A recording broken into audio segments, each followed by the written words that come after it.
Adipec is a very important week for hunting. It allows us to showcase our products and technology to our wider Middle East customer base. At the same time, it allows us to interact and engage with our customers and partners throughout the region. And wider than in the Middle East, we're starting to see more representation from Asia and Africa, which provides more opportunities for us to take away from the show. As part of hunting's overall 2030 growth strategy, the Middle East will play a big part in achieving that target.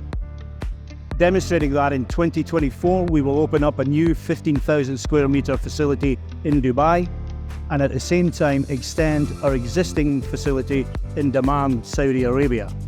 Adipec provides us a platform to demonstrate our commitment and focus to the region, and that hunting has a strong growth strategy in place to develop the brand and increase our capabilities within the Middle East.